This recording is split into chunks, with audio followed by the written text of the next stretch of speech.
Nag-harvest nga pala ako ng mga isda at mga lumot. Aking pag-harvest nga pala, meron ako nakita na ganitong insekto.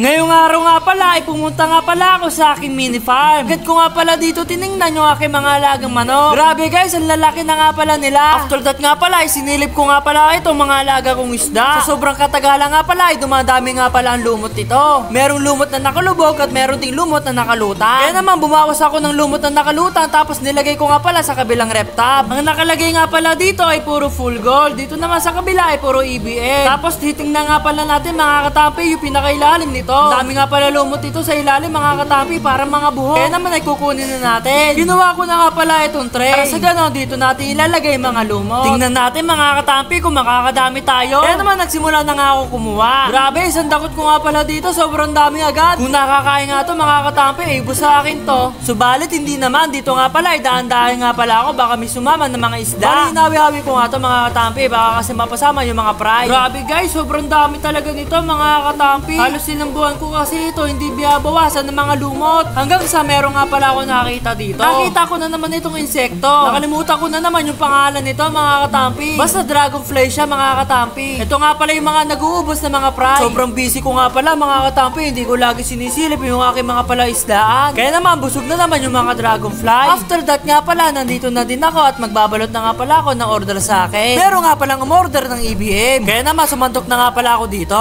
Bali hindi ko nga pala makita yung EBM sa sobrang dilim ng ating paligid. Ay, yung katubigan lang pala mga katampi. Dahil nga pala, nanguha pala tayo ng lumot. Para paglipas ng ilang oras mga katampi, lilinaw din niya. Tapos yung tubig para magki-clear. O diba, napaka-astig. Dito nga pala, napili ako ng mga magagandang isda. Bale, ito nga pala yung aking napili. Kaya naman pinagmasdan ko nga ito mga katampi. Hindi ko nga pala namamalayan na lumalaki na nga pala siya. Ibim nga pala ang tawag dito. Dito nga pala, tinignan ko sa itaas. Grabe yung pagkita ko, yung palikpik niya parang damboer. Basta mga katampi, nagagandahan ako dito. Kakakuha nga pala kayo niya sa orange basket. Bale, ito nga pala yung pinaka bestseller ko mga katampi. Tumungo naman tayo dito sa aking mga manok. Nakita ko nga pala ay sila ay nasa labas. Hinayaan ko nga pala sila dito mga katampi. May ipapakita nga pala ako sa inyo dito. Kung nakikita nyo mga katampi, meron dyan dalawang maliit. Bale, hinabol ko nga lang yan mga katampi. Yung dalawang maliit nga pala dyan mga katampi ay nahuling napisa. Balit yung isang maliit ay nawala na. Ito nga pala alam kung kinahan ng pusa o daga. Dito nga pala ay kaya na nga pala nilang lumipad. Yung isa nga pala ay hindi alam kung paano siya makakalipad. Kaya na magagawa siya ng paraan. Malamang sa butas siyang lulusot. After that nga pala mga katampi ay magbabalot na nga pala ako dito. Ganito nga pala ginagawa ko araw-araw. Kapag ginagawa ko nga pala dito ay nalilibang ako.